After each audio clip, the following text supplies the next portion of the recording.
streets of San Francisco, a Quinn Martin production. Starring Carl Malden. Also starring Michael Douglas.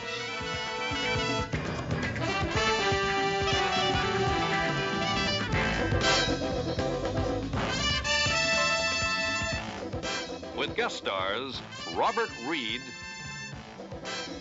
Lyndon Childs, Shelley Novak.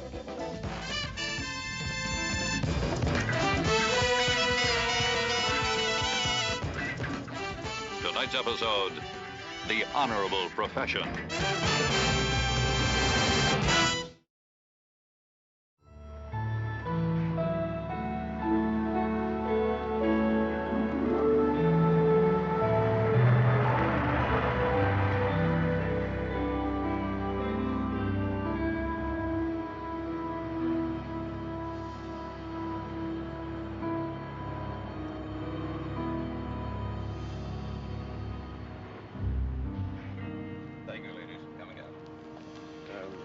I'd also like a list of your latest generic drugs, if I may. You're always adding to the list.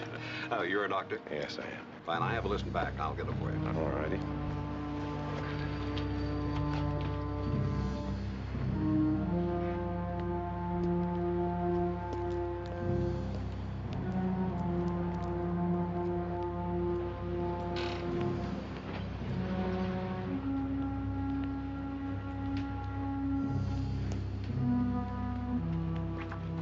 Don't move, Turkey.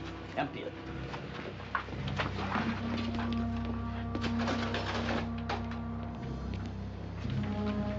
Here's that list, Doctor. Check the bag. See if there's any drugs.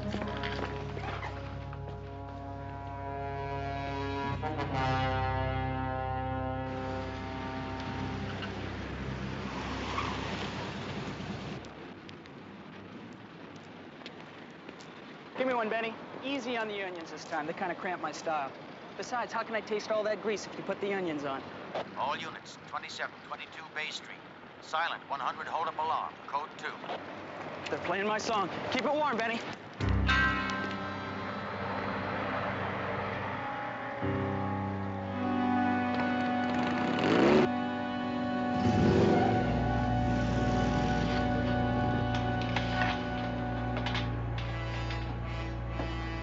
You hurry up.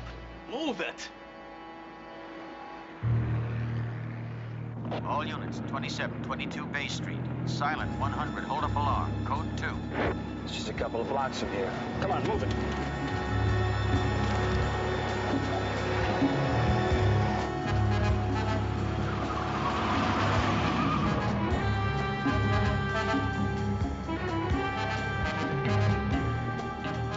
Give me your wallet, Turkey. Slow, real slow.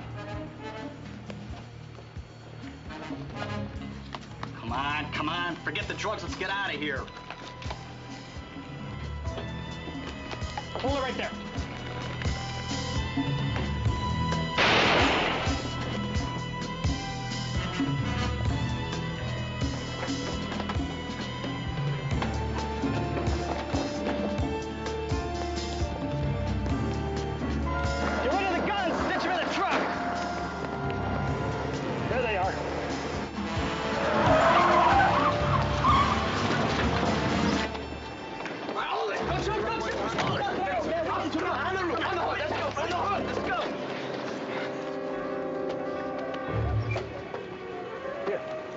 You take care of these two.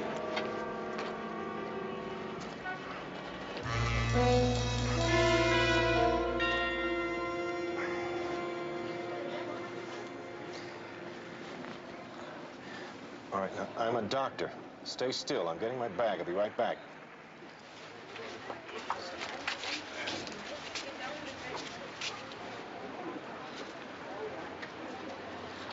All right, let me get through here. Don't try to get up. Don't try to get up. Lie still. Don't move. That's it. Oh, man. It hurts. How bad is it, Mike? Excuse me, let me through, please. Just a scratch. You're gonna be okay. Anybody ever tell you lying's a sin? Doctor, let me look at him. I called the ambulance. I think Harbor Emergency's the closest. Why don't you give them a call and tell them to have an OR open and plenty of plasma for a transfusion? Hi, Doctor. Okay, help me turn to my side.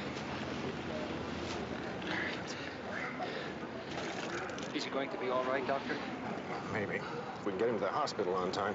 I tell you, if you move those people back and clear a path for an ambulance, because when they get here, we gotta move and move fast. Yeah. All right, step back, everybody. Way back. We want an ambulance to come through here. Way back. Come on. Everybody, get way back. Come on, please.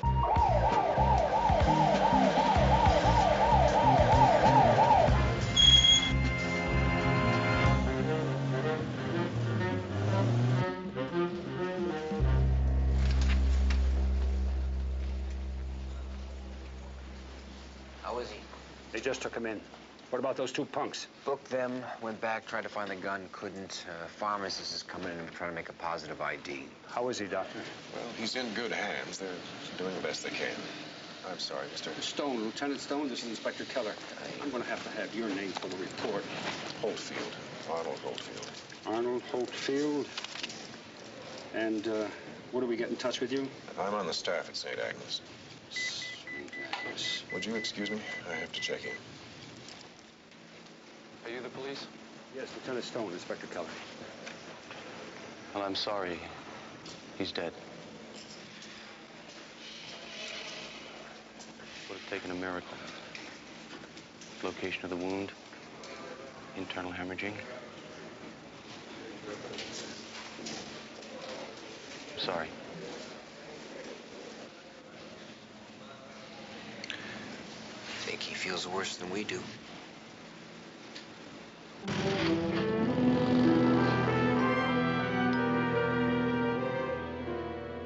Well, you must have seen something. How tall were they? What was the color of their hair? What kind of clothes were they wearing? I was in the back of the store, Lieutenant. I came out, someone hit me from behind, and when I hit the floor, I stayed. Well, then you saw the shoes. What were they? I don't know. All I could think about was pushing that alarm button. He sure showed a lot of courage with him standing right there. Oh, I'm not so sure. I think I rang that alarm because I was afraid someone's going to hit me again, and it hurts. All right, thanks. Oh, Lieutenant, I think the doctor got a good look at them. He was standing out there the whole time. What doctor is this? The one who took care of the officer after he was shot. Find him, Oh, Steve. he told us on the staff at St. Agnes. Tell him I'll set up a lineup at his convenience. Now, when do I get my money? How much was taken? I ran that register tape on it. It's $178.23. Yeah, that's about how much they had on them. I'm sorry, but I can't give it back to you now. Why not? It's my money. We have to prove that they were the ones that robbed your store, killed that officer. Oh, they're the ones, Lieutenant. You know it and I know it. I asked you if you could identify them, and you said you couldn't.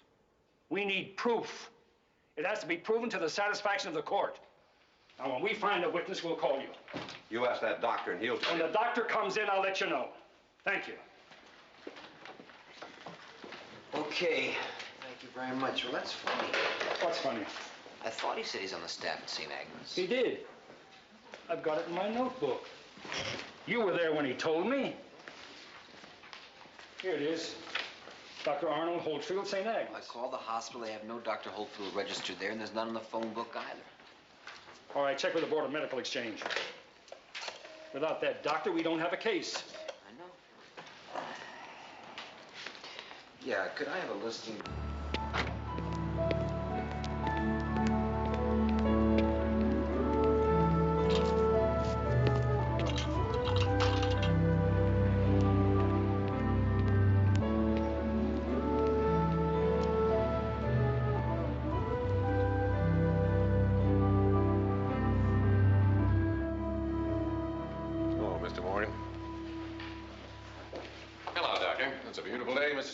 Everybody says it's going to rain. 30 bodies complaining of assorted aches and pains, and every time, well, I'll bet it does rain. Mrs. Travis inside? Yeah, she's out in the garden. She's expecting you. All right. Oh, by the way, you haven't met the prodigal yet, have you? Her boy. He's a troublemaker. Nothing but complaints. Well, you get used to that in my line of work, right?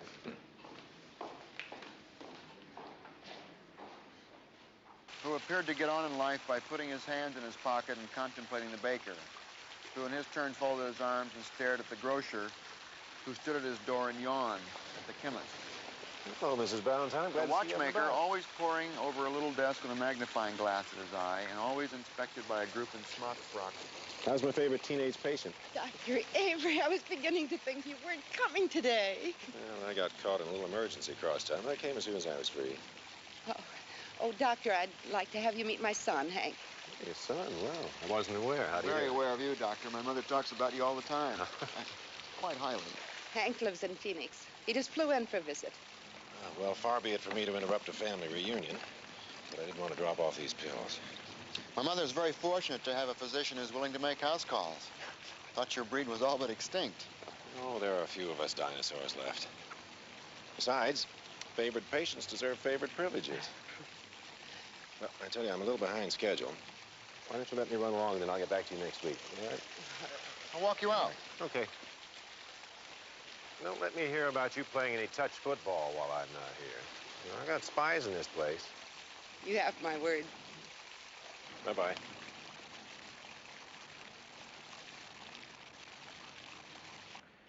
No, I've never been to Phoenix, though. I've flown over it a number of times. Well, Miss Travis, nice meeting you. Doctor, I'd like to have a little talk with you later in private, if you don't mind.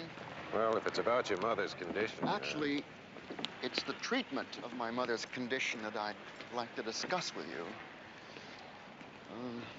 As I'm sure you can understand, I became curious about the kind of medication that you've had my mother on. So I took one of her pills to a private lab and I had it analyzed. Friends of mine have warned me about the kind of people who prey on the elderly and the infirm, especially the wealthy ones. Naturally, I wouldn't want my mother to fall into the hands of a charlatan. I mean, I could go to the authorities, but I don't really want to do that unless I have to.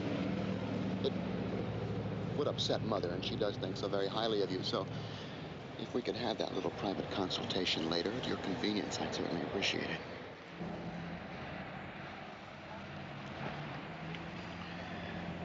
Why don't you drop by my office?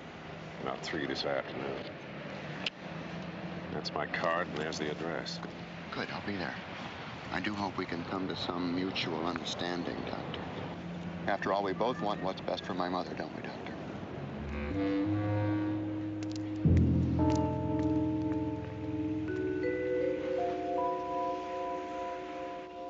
No, Lieutenant, I never saw the man before in my life. I didn't think anything of it. I don't know every doctor in this town.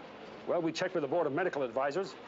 They say there is no Dr. Holtfield in San Francisco. Well, maybe he isn't from San Francisco. He said he was on the staff at St. Agnes.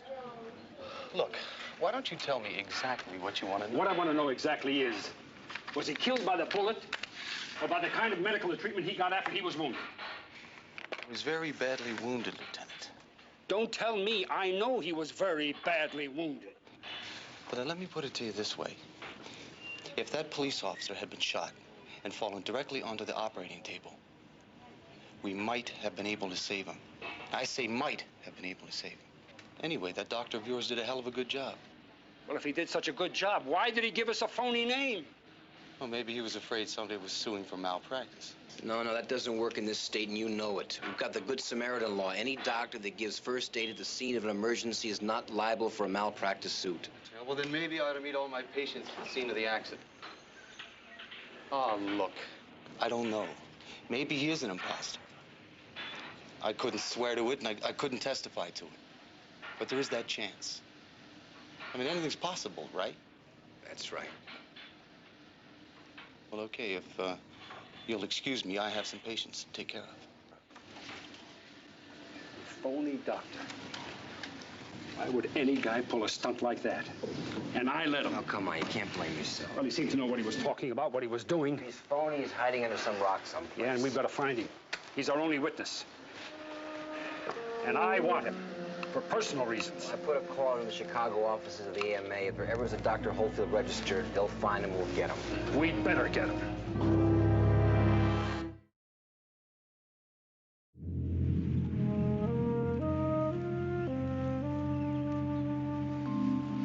Arnold Stephen Holtfield, M.D., 1912-1972. Well, that tells us one thing. Mr. Imposter, he didn't pick any name from random. He picked somebody who wouldn't be around to challenge him.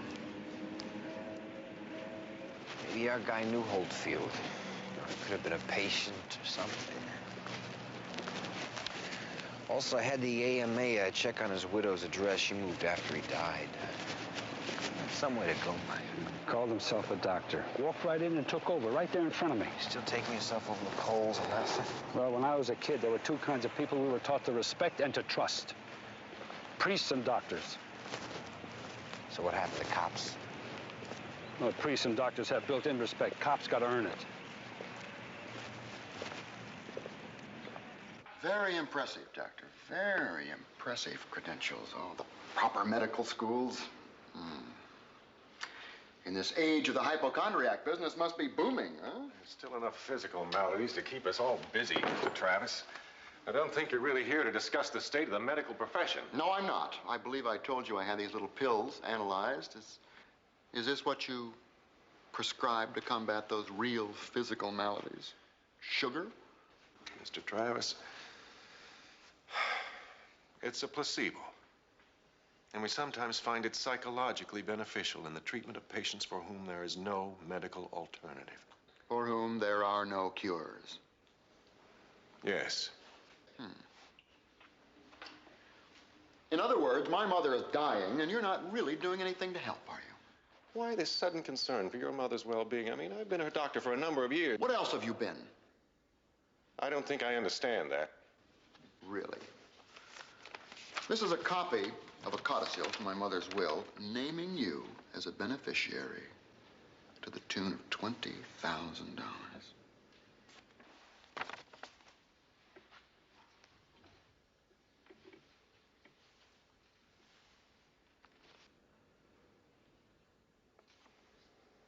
I didn't know anything about this. I'll bet you didn't. I don't want her money. I'll ask her to take me out of her will. No, I don't want you to do that. As a matter of fact, I want you to have the money. Because you're going to earn it, Doctor. Every penny of it. You know, when I first saw this, I got really very angry. That's when I decided to check up on you just to find out what kind of a ghoul you really are. Would you like to know what I found out about you? You're not a real doctor at all. You're a phony, a fake, an imposter. You know something? I rather admire that. Because I'm a very unscrupulous person myself. And I just have a feeling that between the two of us, we're going to make crime pay. $20,000 for you, $80,000 for me. What are you talking about? Doctor, my mother is in terrible pain. I want you to put an end to her suffering. No. Well, then I'm going to call the police. The American Medical Association, the newspapers. It's strictly up to you, Doctor. I want you to understand that. No.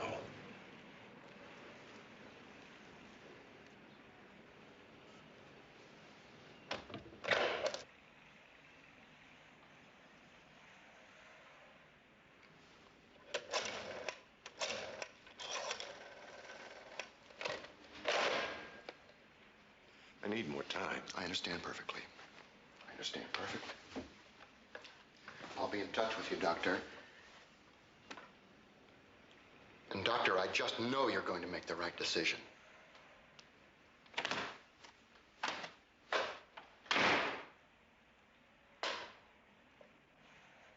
Absolutely not. My mind's made up. You can use the money for whichever medical charity you favor. That decision is yours. But Hank is not getting it. My son has been perched like a vulture for almost a year.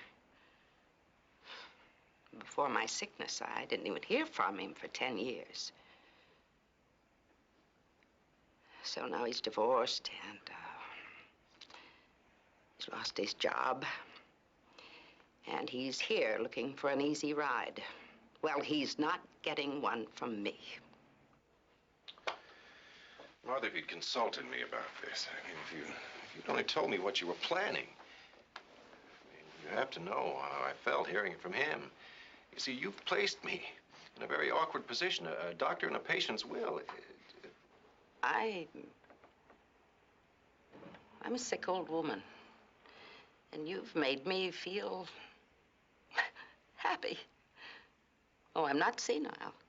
I'm responsible for my actions. And there's nothing that you can say that's going to make me change my mind.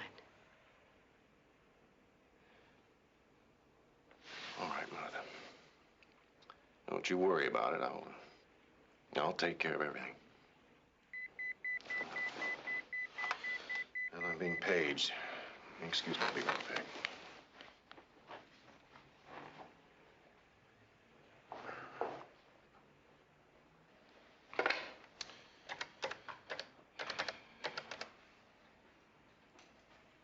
Yes, it's Dr. Avery. You have a phone call for me? Right, thank you.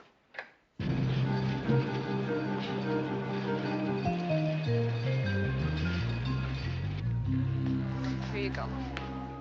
Now, don't neglect those exercises we taught you and give us a call anytime, even if you think it's false labor. Bay Street Free Clinic, Angie speaking. Well, Doc Avery. Just the miracle man we need around here right about now. What, you swamped again, are you? You better believe it. Flu epidemic sweeping the city. Not to mention the usual assortment of ills and catastrophes. Say, listen, you don't suppose you could spare a couple of hours tomorrow morning? Eddie's gonna have his hands full. All right, I'll be there about 9 o'clock. Groovy. I thought that went out with Boss and Nito. Yeah, well, I'm a one-woman restoration committee for the subculture's lingo. See you. Eddie, help will be here in the morning. Doc Avery. Old Doc Stuff Shirts, huh? Well, I'll say one thing for him. At least he cares. You're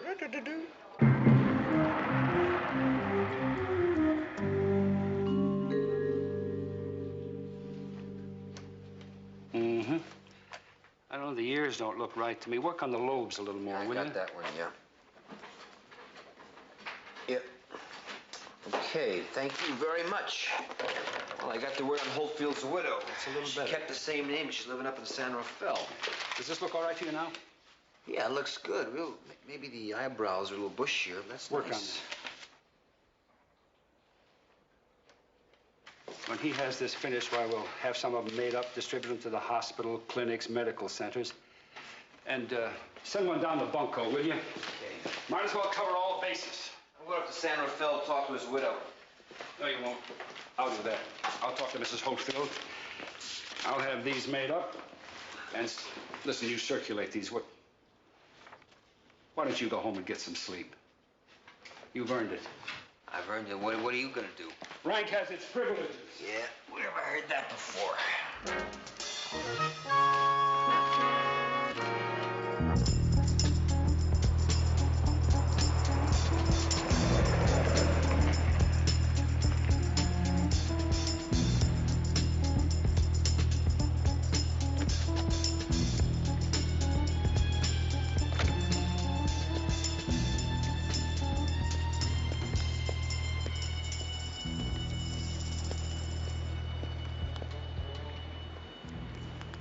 Good evening, Doctor. Listen, we have to stop meeting each other like this. I had to talk to you. Did you, do it? I can't. You don't have any choice. And once it's done, you don't have anything to worry about, not even from me. Obviously, I can't go to the police because we're co-conspirators in a murder. Look at it as a mercy killing if that'll make you feel any better. Mr. Travis, I can't take a human life. You've got 24 hours, Doctor. If it isn't done by tomorrow night, I'm gonna ruin you. You understand that? I'm gonna ruin you. 24 hours.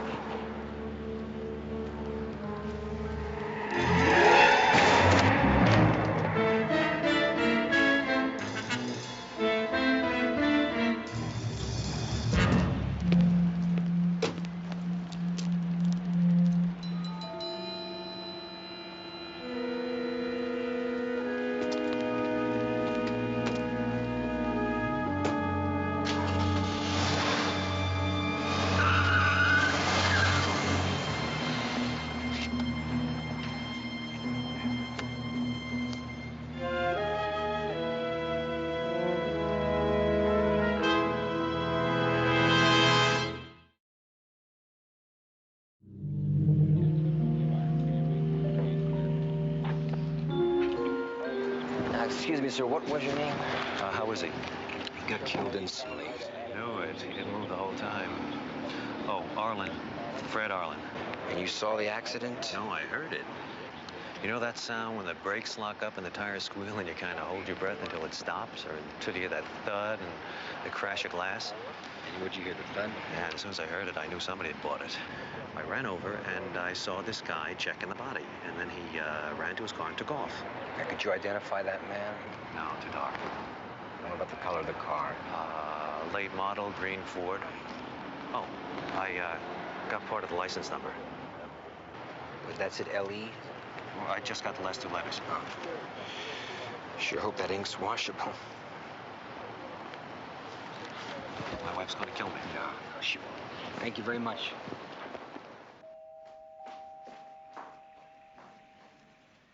Mrs. Holdfield? Elaine Holdfield? Yes? I'm Lieutenant Stone, San Francisco Police Department. I'd like to talk to you for a minute, if I may. Oh. Please. All right. Please come in, Lieutenant. Thank you. The late Dr. Holdfield was your husband, wasn't he? Yes? I want to apologize for the time. I know it's very late, but we're trying to track down a man who's using your husband's name. What do you mean? Well, he's calling himself a doctor, Dr. Holdfield. You mean somebody's impersonating my husband? Yes. What? Please come in, Lieutenant. Why would anyone do such a thing? Who would? Well, I was hoping you would tell me. I have a police sketch of the man I'd like you to take a look at. There.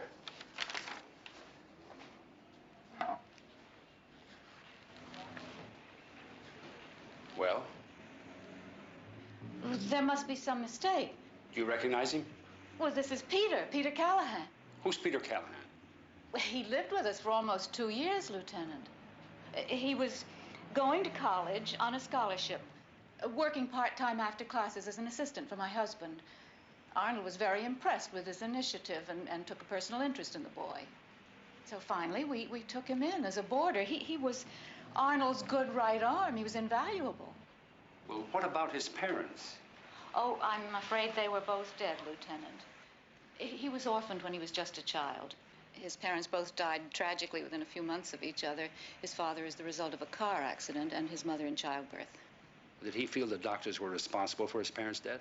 Oh, no, on the contrary. If he was ever bitter, it was because he thought there were too few good doctors to go around. When was the last time you saw him? Oh, 1961, when he went to medical school. Medical school? That's right. Which one? The University of Pennsylvania, my husband's alma mater. That was what Peter wanted. It was everything he wanted in the world. Arnold said he'd never seen anyone so passionately devoted to any one singular pursuit as Peter was to becoming a doctor. I hope he made it. Maybe he did. Maybe he thinks he did.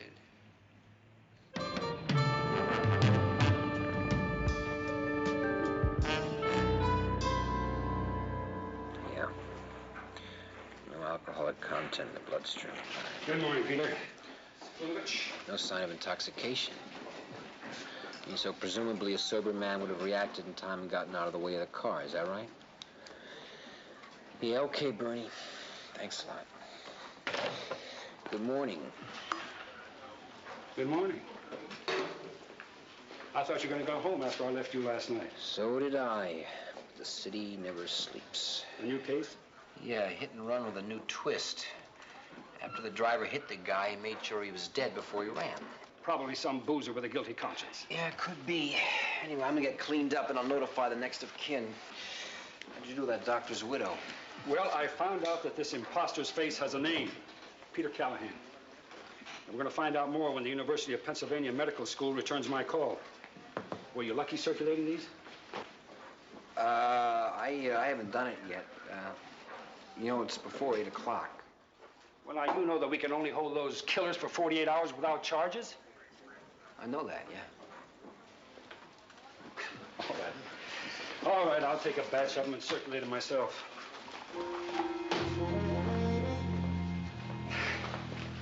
I'll start with Harbor Emergency.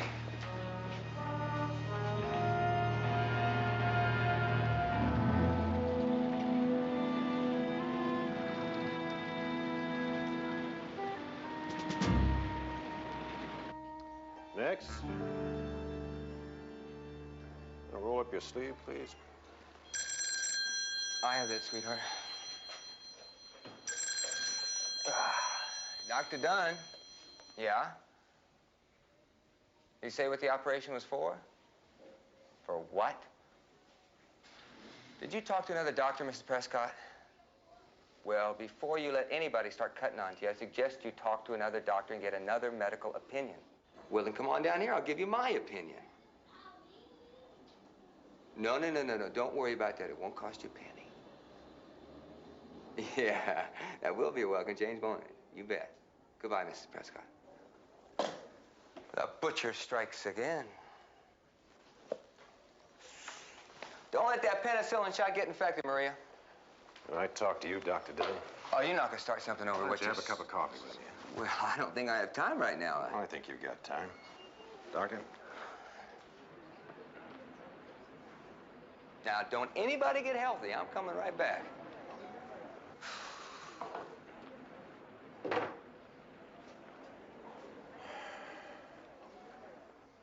I would appreciate it if you'd be a little more circumspect in your references to other doctors. What exactly are you talking about? Talking about your telephone call.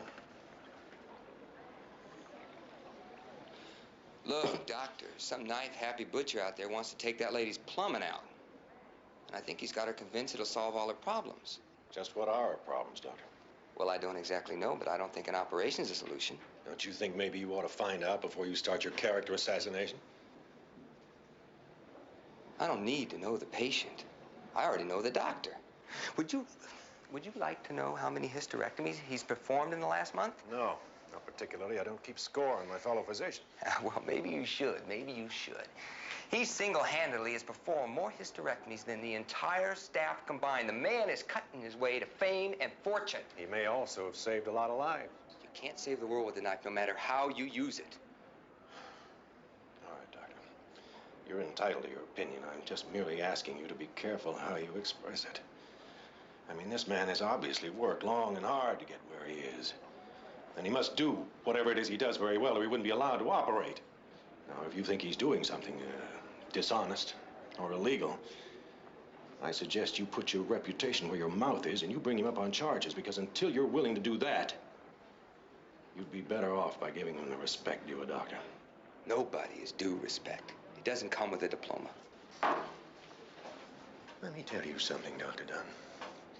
Any man who takes the Hippocratic Oath, I mean any man who dedicates his life to the sick and the desperate and the dying, any man who spends his life trying to alleviate pain and suffering, that man deserves your respect.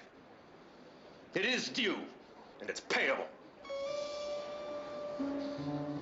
At least while you're around me. Okay?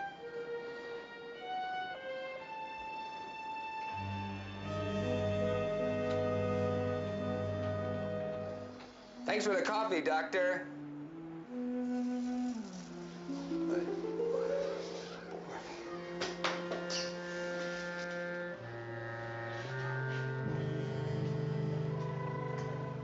You all right, Eddie?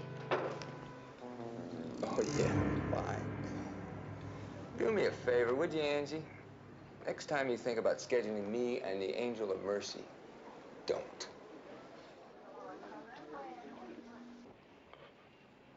When Hank left about 10 years ago, he showed me an airplane ticket he'd just bought, and he said goodbye. Just as abruptly as that.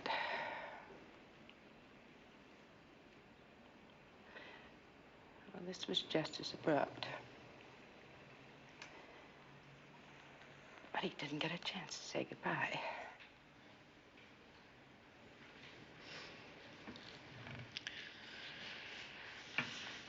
Anything I can do, anything.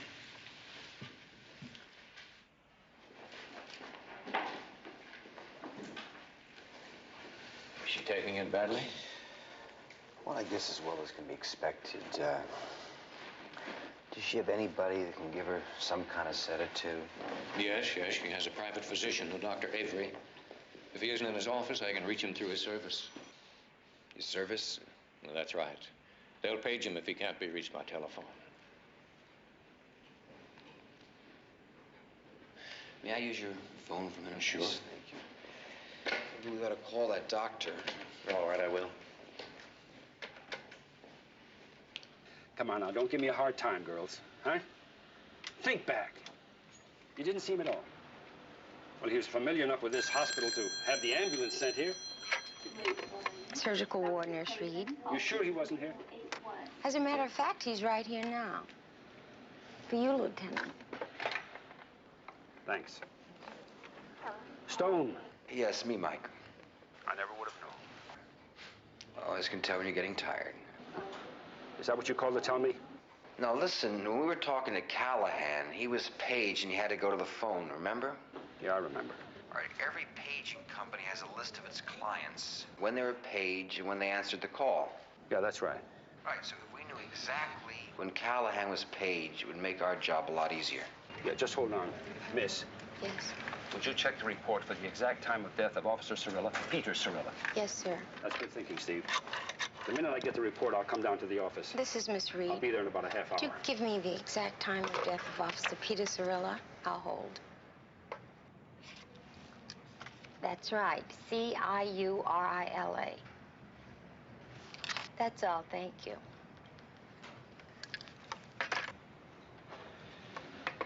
And thank you. Lieutenant, you forgot this. No, I'm going to leave that here with you. If you see anyone that resembles this, you just give me a call. All right. Here, let me give you my card. He looks harmless enough to me. I mean, he has a kind of face you'd want to trust. Like a doctor's face. Nice to see you, Sally.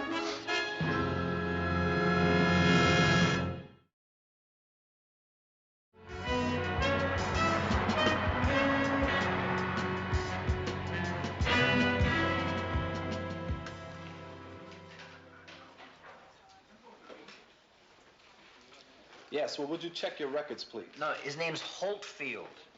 Holtfield, right. Well, don't you keep a list of calls received? Right, well, this man received one around 12:30 and phoned in for his message soon after that. Yes, I'll wait, yes. I was wrong about the answering service. There's over 50 of them in the Bay Area. Listen, this came for you. University of Pennsylvania, rundown on Callahan. Says here, Peter R. Callahan dropped out after only 2 years in 1963. Insufficient funds. At least it wasn't because he was incompetent. Hey, Steve? Yeah? I've got an operator here with a record of a page at 12:28. That's the fifth one so far. Yes, would you spell that last name, please? A-V-E-R-Y. First name, Martin. And his address? Avery. Did we hear that before, Avery? Not on this case, no. Yeah, I guessed. Yes, operator, I'm still waiting, yeah. Hiya, gorgeous. Hi, Doc. Is this the chart on 317? Yeah. My goodness, what are you doing with the portrait of the Angel of Mercy? Who? Dr. Avery here. You going to frame this and hang it in the lobby? You know him? Sure. We spent time together down at the free clinic. Why? The police were here looking for him. They think he could be some kind of a witness to a crime. I'd better notify the lieutenant.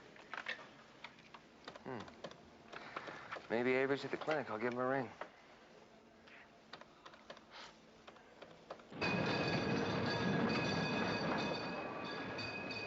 Thank you, Doctor.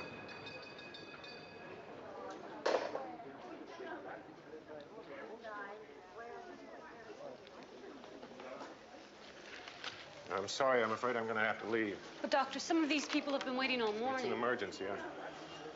I'm sorry.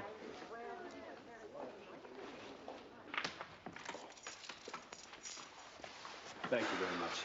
We'll put everything back the way we found it.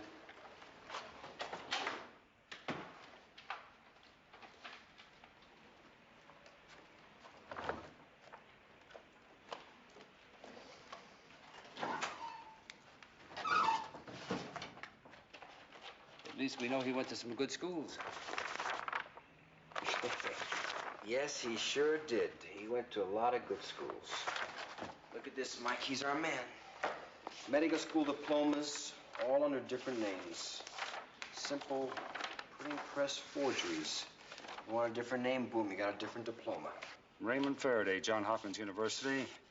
Dr. William M. Debner, class of 1968. He's even got the stationery and correspondence to go with every name. He wanted so bad to have what he couldn't have and what he couldn't be. Wait a minute. The codicil of the will of Mrs. Martha Travis. She was the one her son was killed by the hit-and-run driver. That's where I heard that name, Avery. He's her personal physician, and now he's the beneficiary of her will. And maybe a good Samaritan. Right now he's turned homicidal. Murder for profit? Nah, not this man. Not what we know about him. Could be finding out about the real Dr. Avery. Yeah, Bill, Steve. Listen, run a license check on Dr. Avery, will you? Right, Martin. Yeah, maybe physician's plates, maybe not. Anyway, I'll hang on. I may want to put out an APB.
Yes?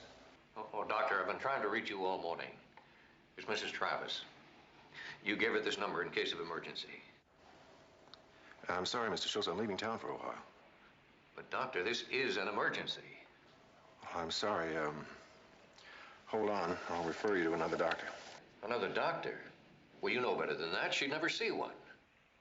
Doctor, don't you understand? I think Mrs. Travis may be dying. 562ILE. All right, that checks what the witness said. You got an address on him? Right, send out an all-points bulletin. Also, send somebody over to the house to pick him up. Yeah, okay. Oh, Steve, hold on for a second. A call came in just a few minutes ago from Harbor Emergency. A doctor there ID'd your composite of Callahan as Dr. Martin Avery. Now, the doctor also tipped Callahan. He knows he's wanted. Yeah, I'll bet he knows he's wanted. All right, send the units over to that house anyway. We're on our way to the Kingston Manor. Told the manager to call Mrs. Travis's doctor. Avery should already be there. Why? Why are you leaving when I need you most? Oh, I wouldn't do that, Martha. I wouldn't do that. That's why I'm here. I want you to see Dr. Dunn. I want him to familiarize himself with your case. That way, if anything comes up and I have to leave, why, you'll have someone to go to. All right? Now, I've called an ambulance and take you to the hospital. I don't want to see Dr. Dunn. I want you. I know you and I trust you. Well, maybe if you knew me a little better, you'd trust me a little less. You mean because you aren't really a doctor?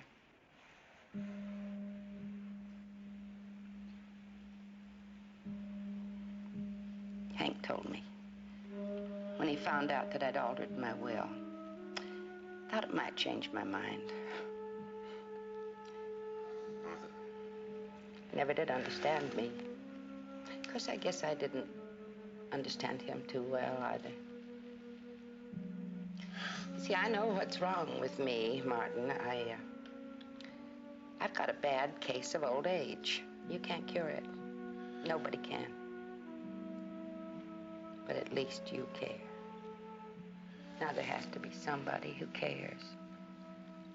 Those other doctors I had before you, they were all so busy and efficient, but not one of them really cared like you. So you see, even if you weren't doing me any good. You weren't doing me any harm. So I just closed my eyes to the truth. I guess that I always knew that you might have to leave sooner or later.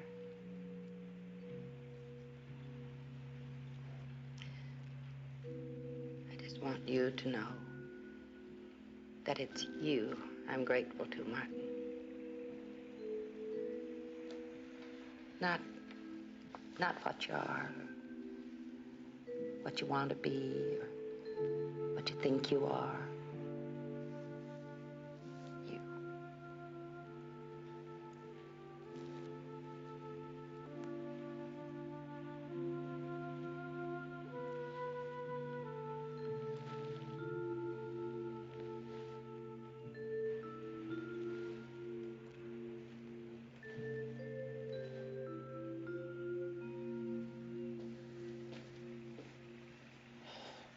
Mrs. Travis,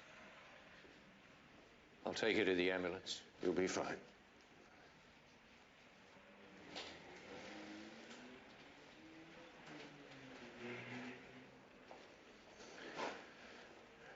I know you've been looking for me, and I'm ready to go. I am under arrest? I'm afraid so. I guess that concludes my business.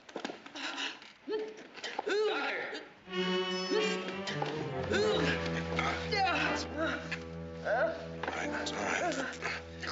Get the oxygen from the ambulance.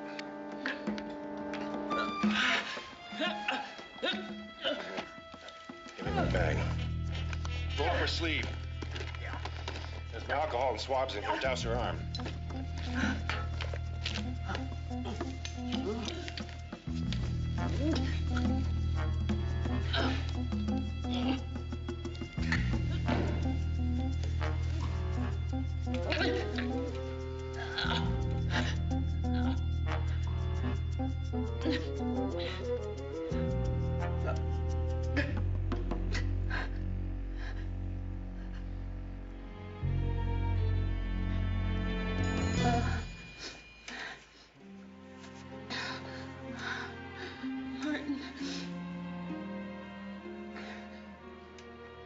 Doctor.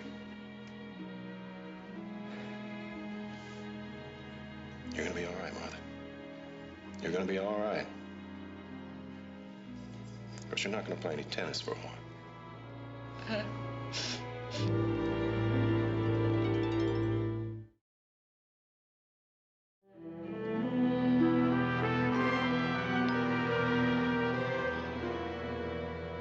Well, I knew that officer didn't stand much of a chance, but I couldn't walk away and not try. Well, the doctor at the hospital said you did quite a job. I tried. Well, that's all you can do. I'm sorry I caused all this trouble, Lieutenant. You're lucky you're not in a lot more trouble. When that hit-and-run driver sobered up, he turned himself into the police. Dr. Avery, huh? I'm afraid you're going to have to give up your practice, Doctor. I talked to Dr. Dunn about that. He's going to take over for me. Have you heard anything about Mrs. Travis? Yeah, her condition's stable. She's asking for you. Well, I'll stop by and see her on my way back to the office. On my way home. I want you to do me a favor first. I want you to take a look at the lineup and see if you can identify those two punks who killed Officer Cyril. Oh, yeah. Yeah, I got a good long look at it. Come on, follow me. You seem to have sort of a natural affinity for helping people. Gets me into a lot of trouble. Did you ever think about becoming a paramedic? At my age? I don't think there's any age limit for helping people, do you?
The Streets of San Francisco, a Quinn Martin production, starring Carl Malden.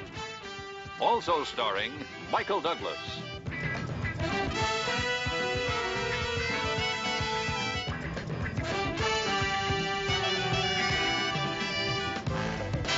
With guest stars Richard Basehart, Fanula Flanagan, Stephen Young, Cal Bellini. Special guest star William Wyndham.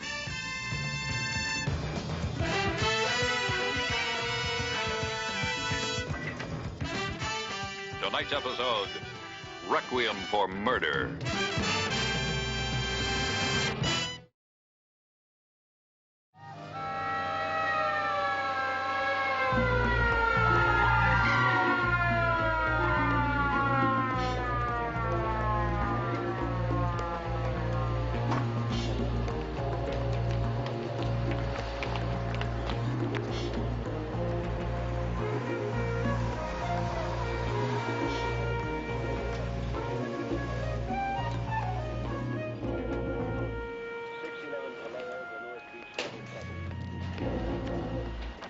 Check out with Johnson on down there.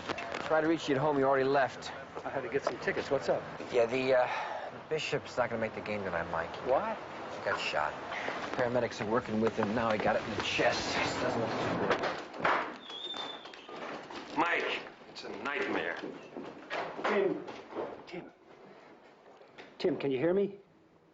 Tim.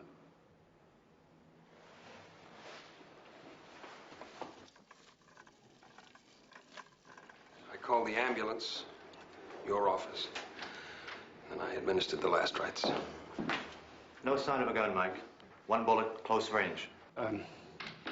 Anything you come up with, give it to Steve. I'm going in the ambulance with him. He didn't open his eyes or say a word either to Mrs. Costello or to me. Who's Mrs. Costello? Oh, she's the housekeeper. In fact, it was she and Father Tony who found him. Thank you. Excuse me, Mrs. Costello. My name is Inspector Keller. Just got a couple of questions to ask you. Now, did you hear the shot? No, sir. It's my novena night.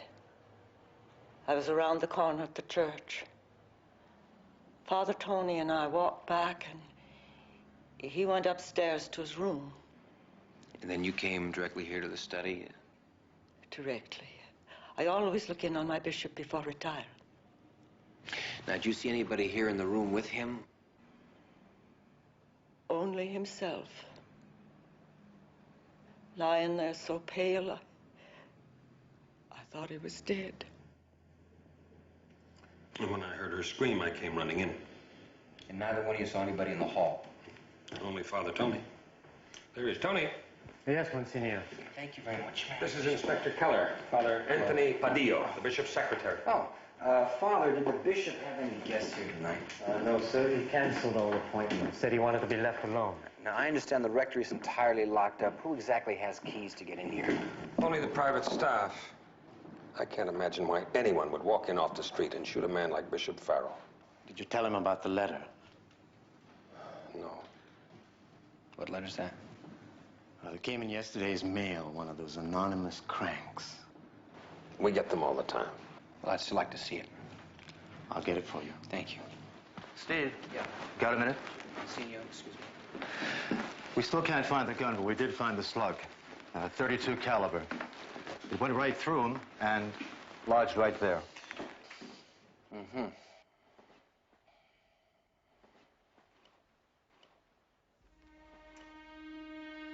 Mike and the bishop were pretty close, huh? Yeah, they're pretty close. What else you got? Tell me, what was troubling him? Well, the archdiocese is a great responsibility. I don't mean that. Steve just called. I heard about the threatening letter. Why didn't he tell me? Mike, I feel sure that if Tim had felt you could help him in any way, he would have confided in you. Miss Sims. Monsignor, how is he? They wouldn't tell us anything downstairs. He's in God's hands. In his and those of the finest surgeon in this hospital. The radio said he was critical. Oh, I couldn't believe it when I heard it. Who would have done such a... We don't know yet. Excuse me. This is Lieutenant Stone, an old friend. Ellen Sims and Mr. Webster. When he cared for people the way he loved them. Please. Yeah, come and sit down. The waiting will be easier.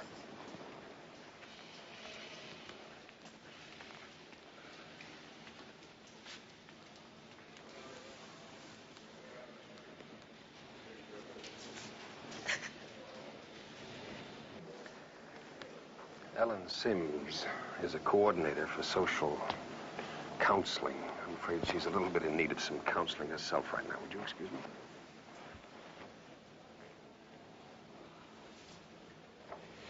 You get any word? No, nothing yet. What about the letter? The lab's got under a microscope. They've had it for an hour. Sir, you're not allowed here without a pass. I'm here to find out about Bishop Farrell. I'm sorry. You'll have to inquire on the first floor. I'm under strict orders. That will be all right, nurse. This is Father Wilson. He's with us. Excuse me, Father. You just didn't look like a priest. Yes, that's the idea. Is he going to make it? We'll know soon. Is there anything I can do to help? Yeah. You could try praying. Lieutenant? Man has an extraordinary will to live. That and the constitution of a freight train. Tell me something I don't know. Bishop Farrell stands a fighting chance. That's all he needs. Thank you, Doctor. Well, he's still alive. Now we've got to find the one who tried to kill him.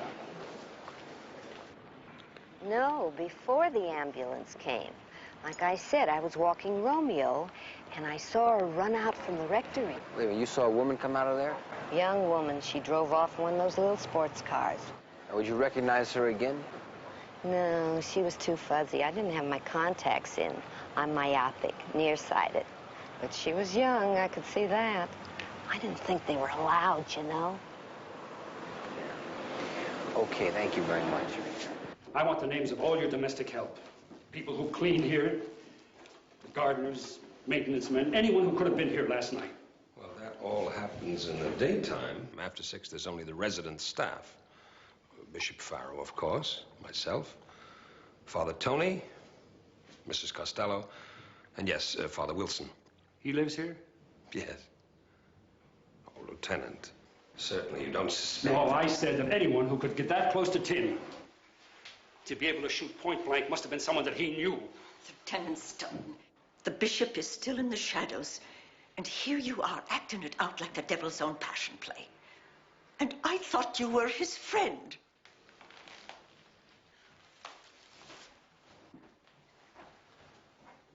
I'm afraid that we're all standing on hallowed ground here with Mrs. Costello. To her, the bishop is a saint. And to Father Wilson? I don't think he has any. What is a street priest like him doing here on the staff? Frankly, it was an effort to tame him down. All those arrests for civil disobedience, and protest marches and all. The bishop felt it might help to rein him in, so to speak. Did it? Did it rein him in? Some. They don't have conversations exactly yet, but they do have nose-to-nose discussions. And the man with the flowers, you called him, Webster. Yes. He's one of our lay advisors. I suppose he represents the more conservative element in the archdiocese. He must love Father Wilson. Well, he certainly opposes Wilson's latest venture, the rent strike against slum landlords. I suspect George Webster might be one of them. And that would put Tim right in the middle. Excuse me one second. One of the neighbors saw a woman running out here just before the shooting. She got into a gray Mustang. Yes, Monsignor Carruthers. In just a moment. Inspector, it's for you. Thank you. Yes, Inspector Keller. Is Miss Sims still in her office? Yes, I believe so. Would you like me to have her come in? Please, yeah. No bother. I'll talk to her. Brenner. You got a current address? My car?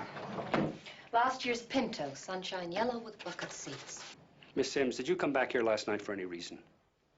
No, I left at 5 and went directly home. I had a good deal of work to do. This is much more than a full-time job. Is there anything else you want to know, Lieutenant? Were you alone? Yes, why shouldn't I be? Miss Sims, nothing personal.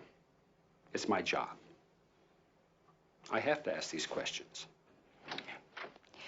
Well, in any case, you have your answer. Lieutenant, your inspector's looking for you.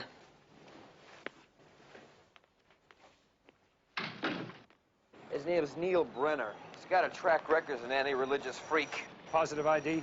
Yeah, the letter he sent matches a threat letter that was sent to an archbishop about a year ago. Had to do with birth control, except on that one, he left his return address. Yeah, well, what else? She got picked up before for threatening letters. Psychological profiles just says his father was some old on fire and brimstone preacher. Used to use the rod on him a lot. And he's been getting even ever since, huh? Yep. Well, if he thinks he's a fanatic, wait till I get my hands on him. Come on, let's go.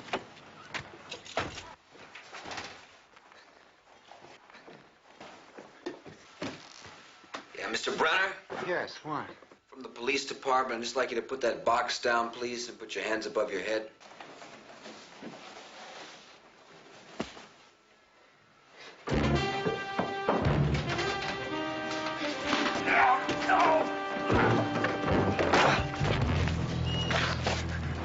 Not this time, mister. You freeze.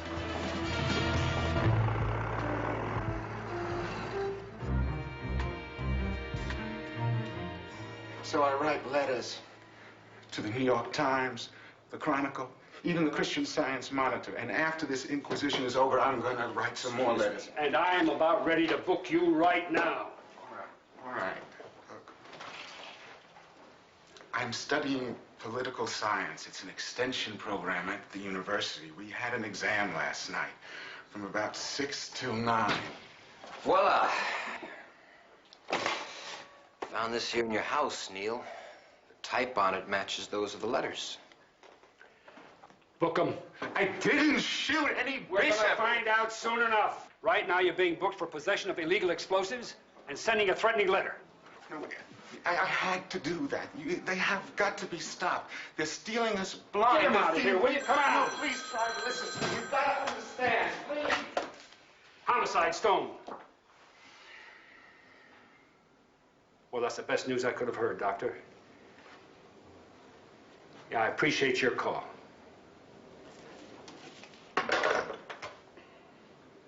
Tim's conscious. Great, great. All right. Now, where's that mugshot? Will you find mugshot of Brenner for me? I'll get my coat.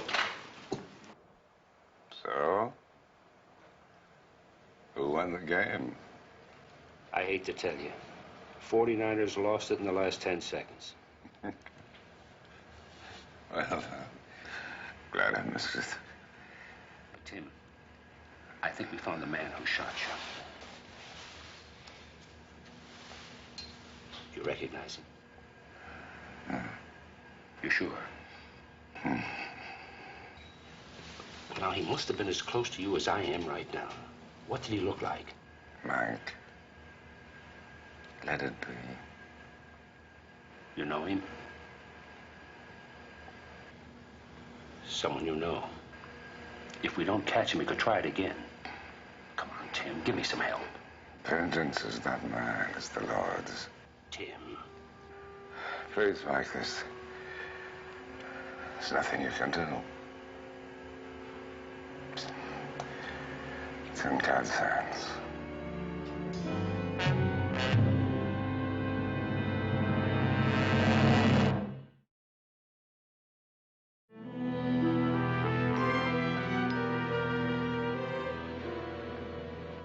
That stubborn horse, he bullheaded. Farrell. He talked the hospital into releasing him. That makes him an easier target, and Brenner is out on bail, or haven't you heard? I heard, Mike, but he's not our man. He's got a classroom full of witnesses. You got a D- on the test. Well, he's doing better than we're doing. No gun, no suspect. Victim who doesn't want to protect himself. Well, I guess we go right back to our homework again, huh? Recheck all the names for access or a motive. Here's a list of all known anti-religious fanatics with a record of violence. Every one of them has an airtight alibi. Well, we know that no one broke in. No one from the outside had a key. Yep. Which leaves somebody from the inside. Somebody he's protecting. Now, you don't think that someone from his staff shot him, do you? You said yourself, given the proper motivation, anyone's capable of violence, even murder. I guess my religious background is beginning to show. That's just around the edges. Now, I've been doing a workup on the staff. We got Father Crothers, he was at a Bible study group. Father Tony and Mrs. Costello at the novena. And Father Wilson, he was downtown feeding the hungry, if you're going to believe his street people. So the only one left unaccounted for is Ellen Sims. Yes, but wait a minute now. That witness of yours, she wasn't too reliable either, you know. Could have been a priest in a cassock she saw. Yeah, it could have been. Or it could have been a girlfriend. What are you getting at? Let's just suppose that Ellen Sims came back to see someone. Like Father Wilson. If you're talking about celibacy or the lack of it, then we can't forget Father Tony or Carruthers either, you For know. me, it keeps coming back to Wilson. He's the one with a juvenile record 2 inches thick. He's been resisting authority all his life. All right. You go to Father Wilson's center and lean on him. Okay. Press him about Miss Sims. And I'll go to the rectory. If Tim is well enough to be sent home, then he's well enough to be interrogated. Your bed is made up and ready, so you can rest. That's all I've been doing. Now, what's been happening here? Who's minding the store? Well, we've all been waiting for you. Father Wilson called from the center. Ah, yes, I told him to come by later. And George Webster wants to see you. He insists it's imperative. Oh, does he? All right, I'll see him when he arrives. Oh, yes, and Lieutenant Stone is on his way over. Oh, that must be him now. Better answer the door, Tony. Mike doesn't like to wait on doorsteps. Oh, you really shouldn't let all these people bother you now. Oh, Mrs. Costello, I'm perfectly fine. But I tell you what, I would dearly love a pot of your golden tea. The memory of that alone has sustained me beyond measure. Oh, God bless you, Bishop. And welcome home.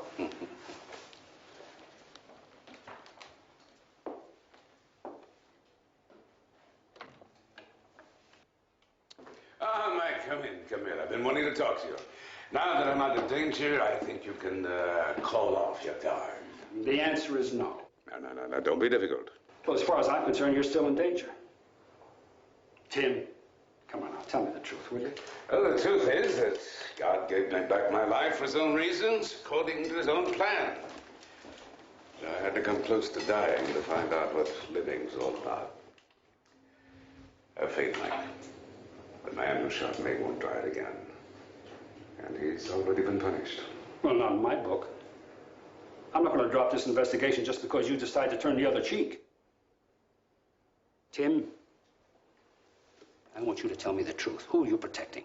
No one but myself. That's not good enough. You'll have to do. What are you trying to do? Hide behind that collar on me? I'm asking you to leave it alone. And I am asking you to tell me who that young lady was that ran out of the rectory the night you were shot. Who did she come to see? Mike, I'm sorry. I couldn't make that ball game.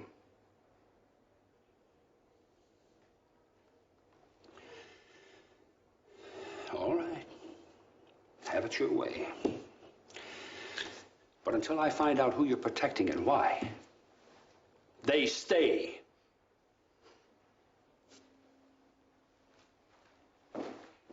Take care of yourself.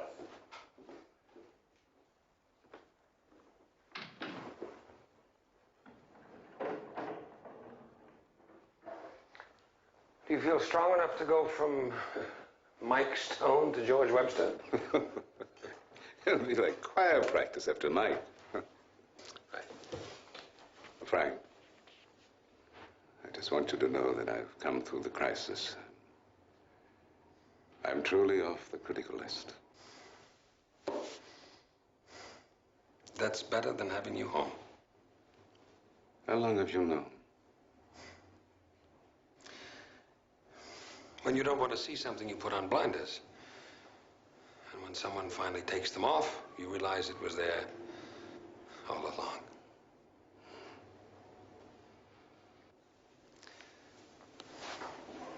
Is there anything I can do for you? Hmm? Confession. Oh, no thanks anyway. I've already made arrangements with Father Tony. I'll say a prayer for you. Say 2 prayers. Come in, George. Your Excellency, I'll come right to the point. I wouldn't recognize if you didn't. Sit down. Hey. How are you feeling? Is it true that archdiocesan funds are about to be used to support Father Wilson's center? I'm considering it, yes. Your Excellency, it's clearly immoral for the church to support illegal groups, financially or otherwise. George, your strong point has always been finances, not moral theology. Wilson intends to use that money to feed and house lawbreakers, people who refuse to pay their rent. Now, surely you don't intend to subsidize criminals. Father Wilson claims that you are one of the city's largest slum landlords. Is that true? It's merely an attempt to smear me. You haven't answered the question, George. I have a lot of investments, but I break no laws. Now, you know that I'm a major contributor to virtually every church-sponsored charity in this archdiocese. I think you'd better leave before I come out of this thing and hold that door open for you. Force me and I'll wire the Archbishop and apprise him of the situation here. You don't seem to have any more respect for law and order. You left your sense of responsibility at the hospital. What I left was a rib. But I did find something, a sense of humanity. I've been humanized, George. It's a painful process. I'd recommend it, but I don't think you're ready.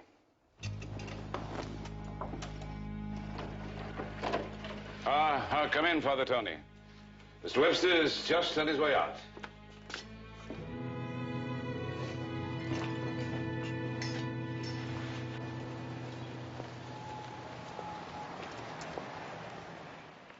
Exactly how well you knew Ellen Sims?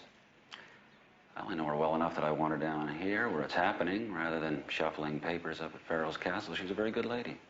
Yeah. I guess the bishop feels the same way about her.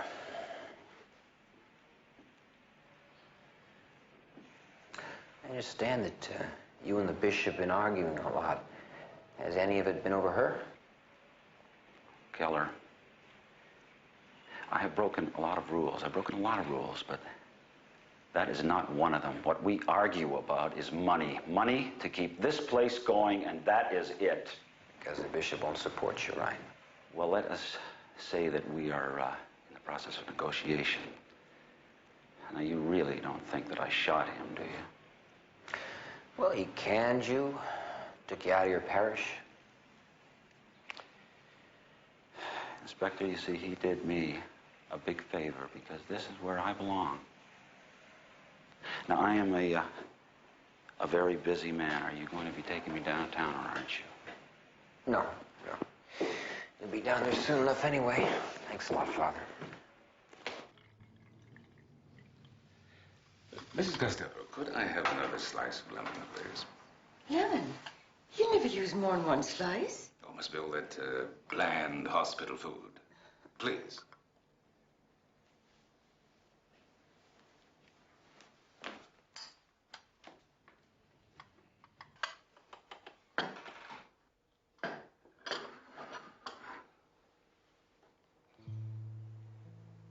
Ellen.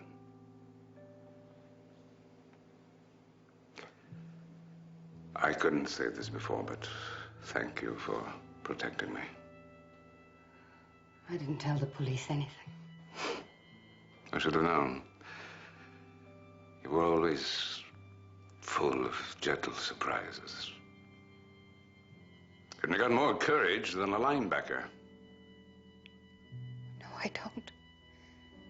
If I did, I would have gone long ago. But I'm running now, Tim. My resignation is on the Monsignor's desk. That's the correct protocol, isn't it? It's not necessary anymore. You're needed here. Now, I've made up my mind. I told Father Wilson I would work downtown. Tim, I'm so sorry for everything that happened. I'll regret it all my life. But I won't. As far as the blame goes, don't you think I should take a rather large share? Tim, if only I hadn't. No, please. No tears, no regrets. The choice had to be made, and thank God that you gave me the courage to make the honest one.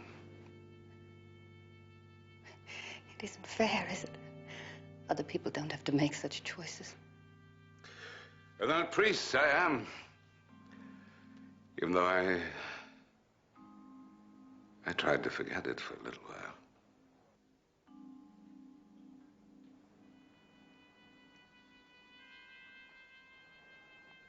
Ellen, forgive me for not loving you enough.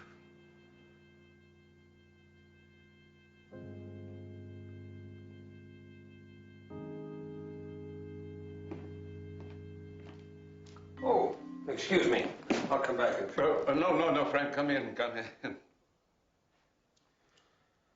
I did promise the doctor that I would see to it you took your medicine on time. He's worse than Mrs. Costello. Yes.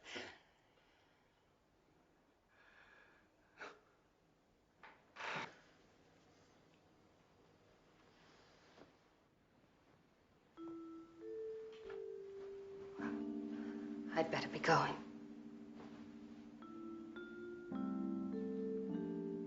I'll miss you.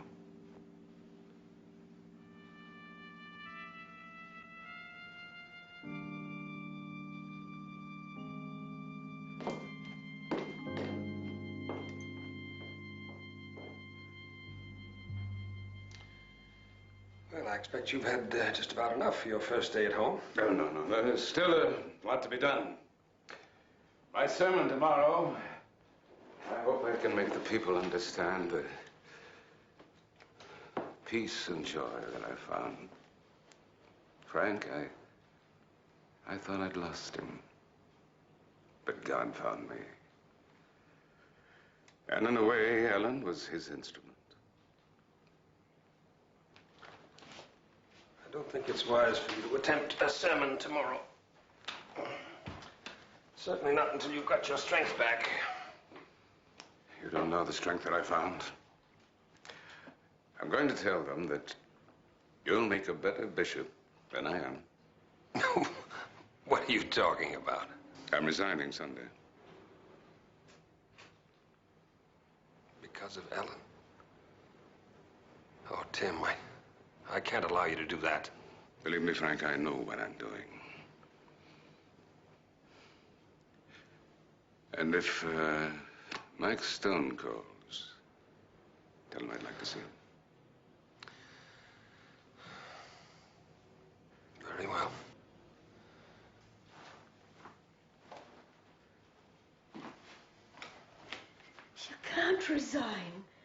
Not if you ever expect to wear the cardinal's hat. Mrs. Costello, I was never meant to be a cardinal. Of course you were. It's God's will. You mustn't turn against him.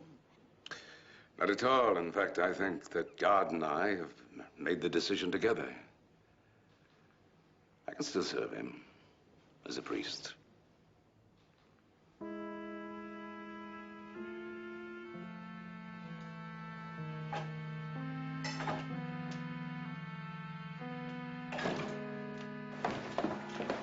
Bishop. Ah, Father Wilson. Would you give me a ride over to church? Of course. I'm glad to see you're feeling better. You sure you trust me with your new wheels? Just mind the speed limits. Thought this might be a good chance for me to settle a few things. Bare knuckles or 6-ounce gloves? Make it easy on yourself. Okay. I've got 25 families that are going to be kicked out in the street tomorrow unless we help them. None of the agencies are going to lift a finger because it's a rent strike. Bishop, I have got to have that money by tonight.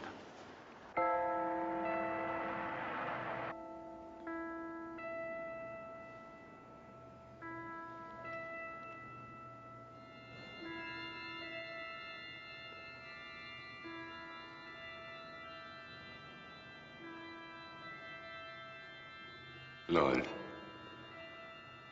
somehow I feel closer to you than ever now.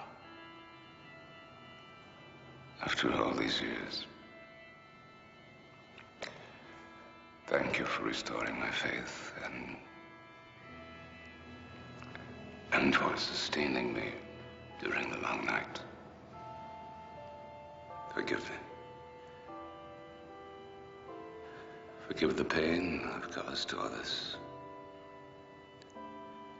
In the name of the Father, and of the Son, and of the Holy Spirit.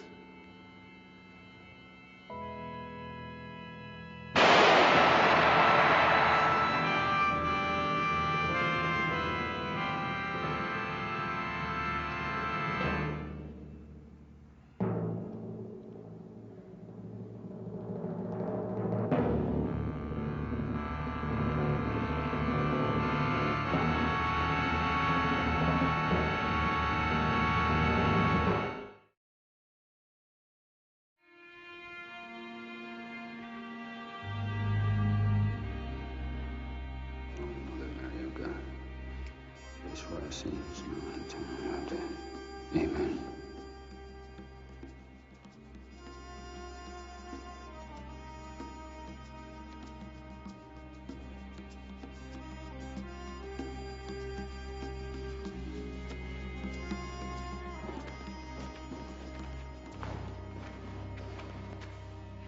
I let Tim down, I let my partner down. Because,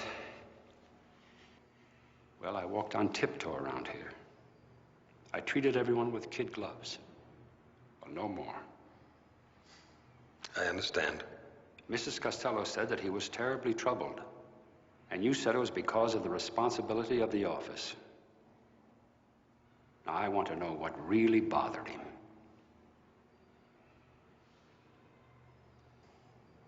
Bishop Farrow was going through a crisis of faith. Ellen Sims was involved. Two fundamentally good people caught up in a terrible situation. He was going to tell you, Mike.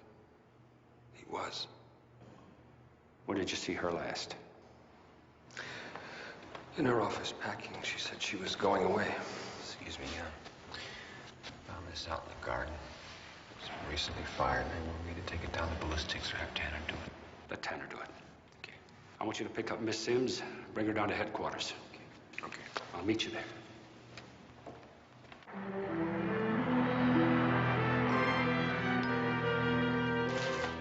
Is this your gun? Oh. You quit your job, and you said you're going to work for Father Wilson at the center. So why the plane ticket to New York? I had to get away. It was you who ran from the rectory the night of the first shooting, wasn't it? So your landlady told us you borrowed her car that night, a gray Mustang. All right, it was me. I loved him, and he loved me too. Did he? Or is that why you shot him? No! You don't understand. Neither did we at first. At least I didn't. I just wanted to help him, to be close to him. Nobody ever wants to be the other woman. Well, how did he feel? Tim didn't see it coming either. One day it was just business as usual. The next we were in love. Only ours had nowhere to go. He began to doubt his belief in God, in the church he'd served all his life. It was tearing him apart and me.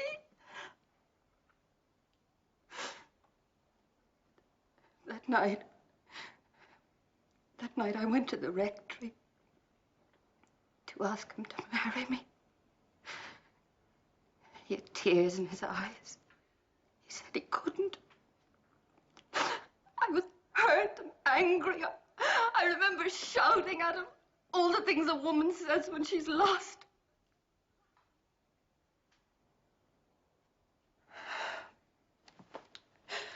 Scott Fitzgerald said it best. The worst things in the world are to lie in bed and not to sleep, to wait for someone who does not come. You try to please and not. Her paraffin test was negative.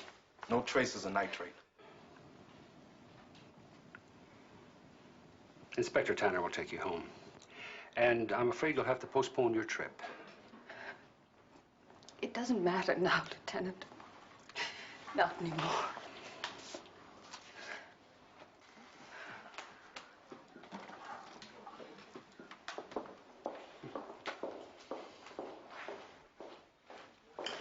Well, she's off the hook, right? No. She could have been wearing gloves. Oh, has no fury like a woman scorned. There's something like that. Yeah, but she had me convinced. That's why they invented the polygraph. Homicide Keller. Yeah, Bert. Yeah, go ahead. Okay, I'll tell him. Ballistics has those two bullets matching perfectly. Same gun and both shooting. It's running a registration check on the gun now. Okay, same gun, same person. And Tim said it was a man who pulled the trigger. And all the staff had alibis for the first shooting, so where are we? Right back to St. Ambrose. First thing in the morning.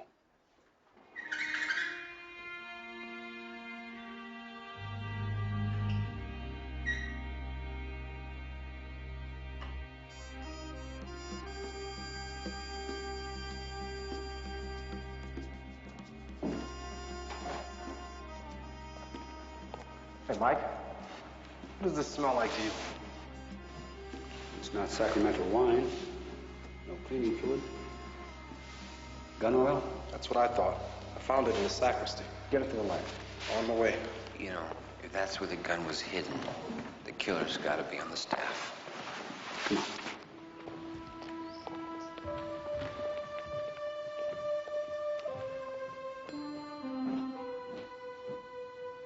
Oh, Father, have a seat. Thank you. My knees are still shaking. Father, the night of the first shooting, you said that you walked from the Novena services with Mrs. Costello. Is that right? Yes, that's right. And you went directly to your room? Where were you last night when Bishop Farrell got killed? I wish I could be more original, but I was in my room writing a letter home. Anybody see you there? No. You heard Tim's confession yesterday afternoon, didn't you? A policeman saw you wearing your stole. I guessed. Well then, Lieutenant, you've also already guessed the answer to your next question. I will not disclose anything Bishop Farrell revealed during his last confession. Oh, Lieutenant, may I see you, please? It's important.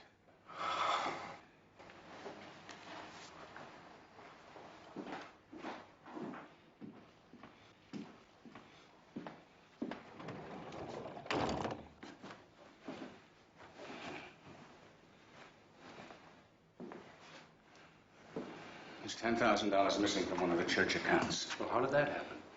The cash was withdrawn with a check signed by Bishop Farrell. There's no explanation on the stub. The money isn't in the safe. There's no dispersing record. Nothing. Just like that $10,000 gone. Stolen. Well, who would have taken it? I'd ask Father Wilson if I were you. Because he was in here demanding money immediately before the bishop's death.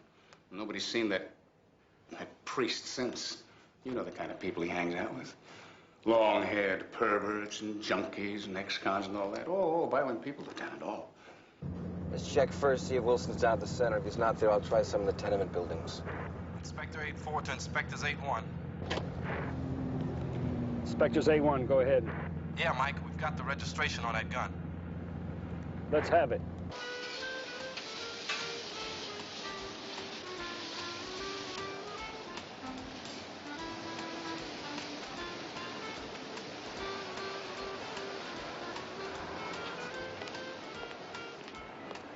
Hey!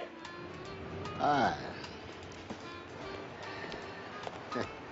Yeah, it used to be when I was a bartender, I used to get to drink my mistakes. Now I gotta eat them. Cops. Yeah, you Eddie Madden? Yeah. You own a 32, don't you, Eddie? Used to. There's booze in it, you know, it can get you paranoid. What happened to it? Oh, a priest took it from me one night when I was shooting holes in my nightmares. Father Wilson, he's a great guy. How long ago was that? I've been dry for 6 months. Maybe a little longer than that. Okay, thank you very much.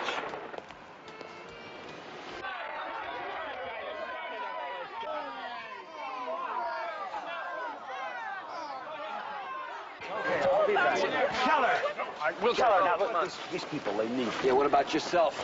Look, buddy, you're in the way. You mind? Rocky, it's all right. Everything's gonna be okay. Okay, then why the rescue? We want to talk to you about a gun. Eddie Madden's gun. That gun was taken away from me. Taken away from you? You're not going to tell me you were mugged by your own people. No, Bishop Farrow took it.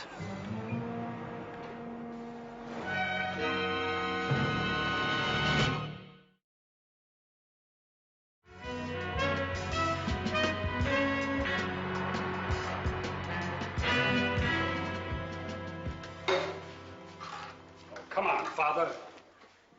You took that $10,000 to finance your rent strike. I told you Bishop Farrow gave me that money. I signed a receipt for it. Which happens to be missing. You also happen to be the last person that saw the bishop alive. Are you accusing me of murder? It was your gun, wasn't it?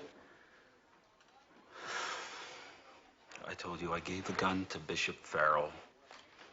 Did anyone at the rectory see you do it? No. It was the day that I arrived. He was showing me around. He took me to my room. He's giving you a guided tour. He's just dismissed you from your parish, but now he's giving you a guided tour. Well, that's the kind of man he was. I was unpacking. He saw the gun. He took it away from me. He said he was going to give it to some of his friends on the force, which was probably you. Well, he didn't give it to us. Now, is there anything else you want to say? I'm sure I've said enough already. Mike, Inspector, could I see you both for a minute? Step into my office. Tanner, take him to the tank. No visitors. Gotcha. What is it? Father Tony found the receipt for $10,000. It had been misfiled. It's in the bishop's handwriting. He did give the money to Father Wilson. Oh, Father Wilson will still have to be held for murder. It was his gun that killed Tim. Before you decide on that, would you read this, please? It was to have been the bishop's last sermon. Same handwriting. Read the last page, Mike.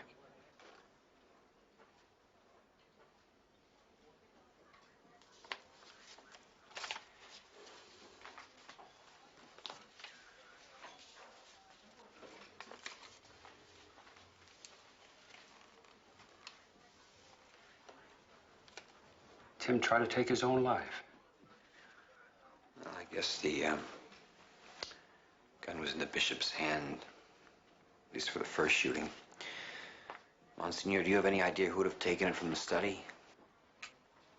As God is my witness, no idea at all. I just hope that it was all right for me to go this far. Tim's soul wouldn't have rested unless you did. May I take Father Wilson home now, please? All right. He'll be in your custody until we find the murder.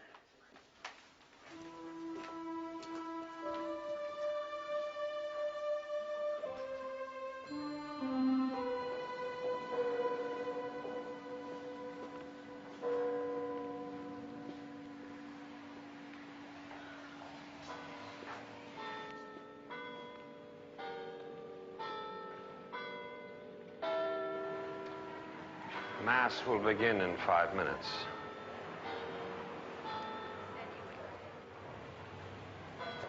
Mrs. Costello, there will also be a private Mass at the bishop's altar. Please prepare it. I'll see to it.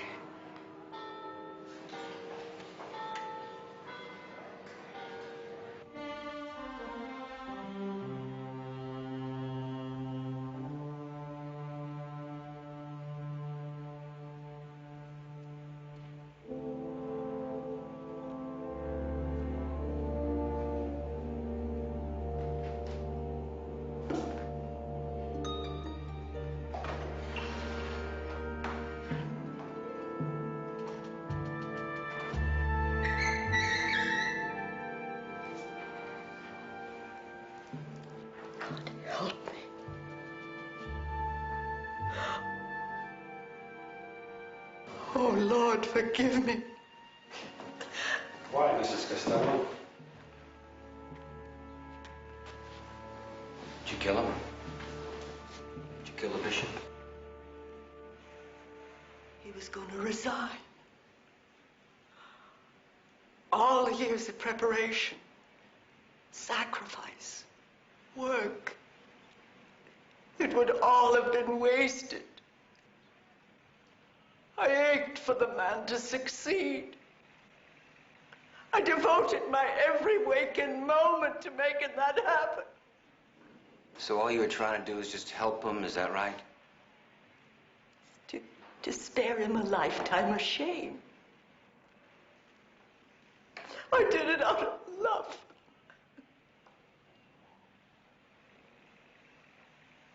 And for my church. It would have disgraced my church if he had confessed to his sins. Mrs. Costello, the church has survived many crises. It would have survived a bishop's confession. But he was going to be a cardinal, you know. A prince of the church. Tim Farrow was a prince long before he ever was ordained.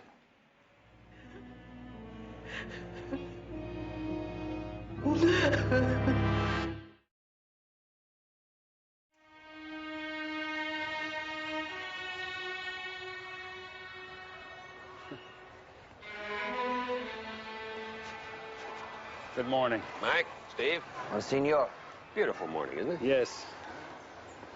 You wanted to talk to us? Yes. I'm going to give Bishop Farrow's last sermon at Mass this morning, just the way he wrote it. Every line speaks eloquently of hope and rekindled faith in God and in man. I never had a doubt.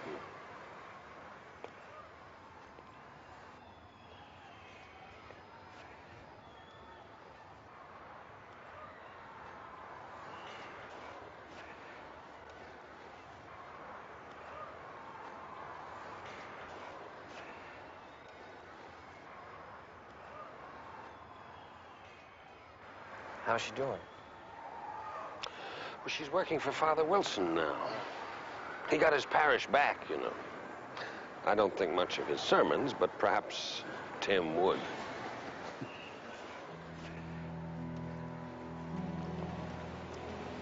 He wouldn't tell me what happened because he was protecting her, right? Well, he thought Ellen hid the gun for him. She would have. So would I. I can't help it. Every time I look around, I expect to see him. Oh, he's around, all right.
Hay là chỉ cần đấy thôi chị ạ?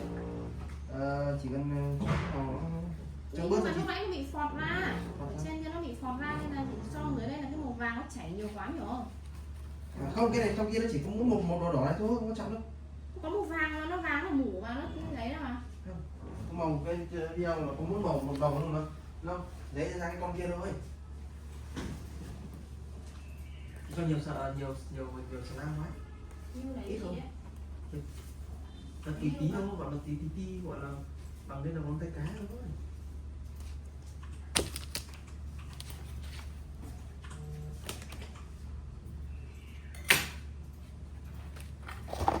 Đây chị này. Đây, nhiều màu vàng không? Có màu vàng đây. Không có. Đi lại sang đây. Đây này.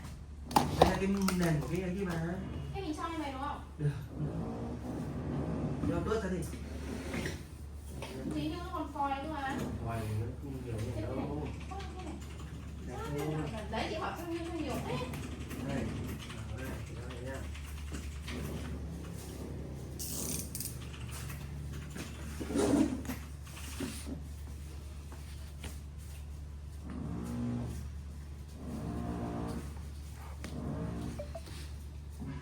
Đấy.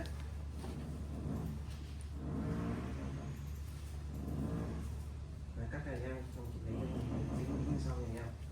Rồi ép đi, lấy kia đặt lên đây, nó rạch thế sao? Giảm chứ. Cái làm cái đều đâu mà biết. Dễ thế. Có gì đâu. Thì ra đi bây giờ can lên làm sao? Cắt thì sẽ cắt cái hai đầu người ép này không ép sao? Này đi. Nhưng mà em nó ra màu vàng có sao đây? Không sao. Thì tiếng không như thế để 100% nó.